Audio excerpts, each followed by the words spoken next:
Hi everyone, welcome back to my channel, or welcome if you're new. My name is Kyian and you are currently watching Kyian by Design. I am freshly vaccinated and I am shooting in a different location than usual. I am in my home office today. You may have seen in my living room transformation video that I transformed half of our living space into an office. If you haven't seen that video, I will link it down below and also in the cards. But I decided to film in here today because I just felt like I needed a change of scene. Also, I'm really only in here when I'm editing videos and I feel like I need to spend more time in it, especially given all the work that we put into it. So you might remember last week I took you guys along with me on an Ikea vlog where I explored what was new and got some inspiration, and you guys actually saw me pick up a couple of items to do some Ikea hacks. Now, Ikea hacks are some of my all-time favorite DIY videos to watch on YouTube. Because Ikea is so accessible and affordable, you can upgrade a really nice inexpensive Ikea piece for not a lot of extra money and make something totally unique. So in today's video, I wanted to try my hand at some Ikea hacks of my own. I have come up with a couple of projects to share with y'all in this video, and I don't toot my own horn very often, but these are pretty good, so you're gonna want to stick around. Before we jump into the Ikea hacks, I want to say a quick thank you to all of my subscribers, old and new. Recently, quite a few of you have discovered my channel through the Let's Hear It for the Boys friend hop that I participated in, and we are now currently at 1,600 subscribers, which is insane to think about because 3 weeks ago, I only had about 600 subscribers, which means that there are about 1,000 new of you. So thanks so much to all of the new subscribers out there. If you're not subscribed already, my name is Kyian, and this is my channel where I post DIY home and lifestyle content. So if any of those things tickle your fancy, you might want to consider hitting that subscribe button down below and ringing that notification bell so you are notified every time that I upload. Now that we got all that out of the way, it is time to get into these Ikea hacks. Now for this first Ikea hack, you guys saw that I picked up this large concrete planter from Ikea's garden section, and I teased in my last video that I was going to be using it to make something for my dog Coco. Say hi, buddy. Say, I just got a haircut today. Do you guys like Coco's new haircut? Tell him down in the comments below. And I picked that up because I wanted a creative solution for a common problem. Okay, I'll put you down now. We live in an apartment building, which means that we don't have the luxury of having our own personal trash cans that the garbage truck just picks up at our curb. So every night after walking my dog, I pick up after him. Because I obviously don't want to throw the doggy bag in my inside trash can, I have to walk the single dog bag to the dumpster in the back of my apartment building, which can be a frustrating trip to make constantly every day. There's a courtyard right outside my door, and I thought it would be handy to have a trash can out there, but I didn't want it to be an eyesore. So I came up with an incognito solution to clean up after Coco and save myself those constant trips to the dumpster. Let's show them what we did, Coco. Come on.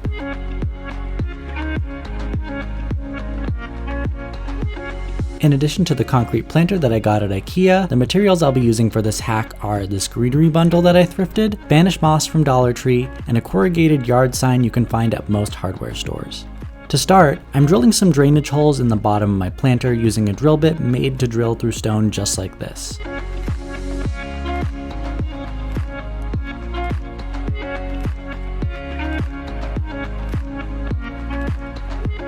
After creating those holes, I'm taking my yard sign, placing my planter upside down on it, and tracing around it with Sharpie.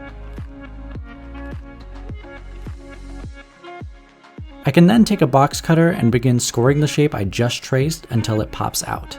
You should be left with a circle roughly the size of the top of the planter. This is going to serve as our lid. Now we want to make the lid fit inside, so I'm cutting away little by little around the circle until it fits snugly inside the planter. Then, taking 2 thrifted greenery bundles, I'm going to zip tie them together to make my plant look nice and full and more realistic. I also cut a small cross section in the middle of my lid for the stems of my greenery to fit inside. I spray painted the plastic circle green to try to hide the words on it. You can see the letters are still slightly visible, but we'll eventually cover this with moss, so that won't be an issue. Here I am using the rest of my sign to create a lip on the inside of my planter. This will keep our lid from slipping further down than we want it to. I filled in this small gap with some extra sign to complete the lip. Then I'm using E6000 to attach the lip to the inside of my planter. I'm applying it generously to ensure a strong bond. I'm also taping and clamping it to the planter and allowing the E6000 to cure overnight. In the meantime, I'm going to start putting my lid and greenery together. I bent the bottom of the stems outwards so that they wouldn't pull out when opening the lid, and added hot glue at the base of the plant for stability. I'm then taking my Spanish moss, applying hot glue to the lid, and pressing the moss on it firmly before the glue dries. Repeat this until the entire lid is covered in moss. The next day, with my lid finished and my E6000 dry, I tested how it fit and it looked great. However, we're not done yet because we're going to paint this planter. I posted a poll on my Instagram story asking you guys to choose between 2 potential designs for this planter, and an overwhelming amount of you voted for this white with terracotta stripes design. So to achieve this effect, I'm first spraying the entire planter with my terracotta spray paint. Once that was dry, I'm then taping off the design on my planter with my painter's tape. I used a small piece of painter's tape as a spacer to make sure all of my lines were evenly spaced apart. After this, I brought the pot back outside and sprayed over the entire thing in white.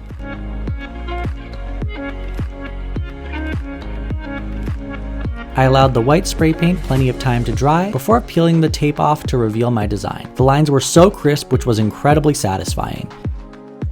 With both components finished, it was time to style this planter on my porch. The idea is that I can put the dog bags in here after walks and empty it out in the dumpster when it gets full. I think this is a cute but innovative solution, and my neighbors will never know it's a trash can hiding in plain sight.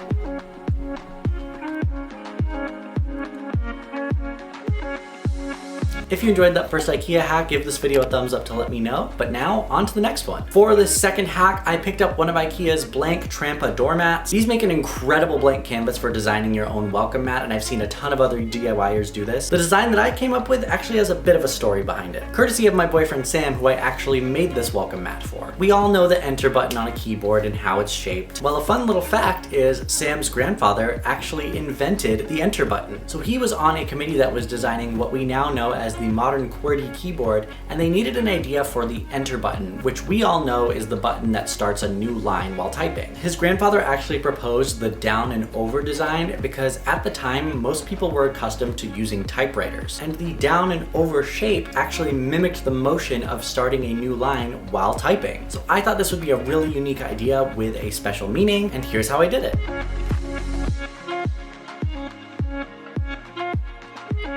For hack number 2, we're going to start by cutting our doormat into a perfect square. These mats measure roughly 2 feet by 3 feet, so we want to make a 2 foot by 2 foot square. I'm flipping my mat over and removing the tag, then I'm measuring along the 3 foot side and making a mark at 2 feet. I'm going to line up my T-square with the mark I just made to use as a straight edge and begin scoring the mat with my box cutter. This may take a few passes before you completely cut through. Once you have your square mat, make a mark at 1 foot on one of the sides of the square, then measure 5 inches into your mat. I'm lining my T-square up again with my marks to draw straight lines which should connect to form a rectangle. Score these lines with your box cutter until you cut out this rectangular section. You can see the enter button shape already coming together. Now it's time to bring it to life. I want to create a black border around the entire mat, so I'm first lining the outer edge of the mat with painter's tape. I'm now going to use more painter's tape to trace the same shape on the inside, and then I can remove that outer lining of painter's tape to reveal a nice even edge for us to paint. For my lettering, I created a stencil in Photoshop, which I printed out in 2 pieces. To make this into a proper stencil, I'm carefully cutting out all of my letters with an X-Acto knife. For the lowercase e, I made sure to keep the center attached by 2 small pieces, that way we don't fill it in with paint. I cut down the stencils to fit the mat, and made sure it was as stuck down as possible to prevent bleeding. Since this mat is going to be used outside, I'm using this black outdoor craft paint by Art Minds to fill in my stencil and border. Using a foam brush, I'm pouncing the black paint in a stippling motion for the best paint coverage. Repeat this process until your border and stencil feel fully saturated by the paint. You can now peel back the stencil, and now is the time to fill in any spots you may have missed or to darken the design. Allow the paint to dry before placing outside, and now this mat is ready to welcome your house guests, vaccinated of course, and they would never guess that you made it yourself.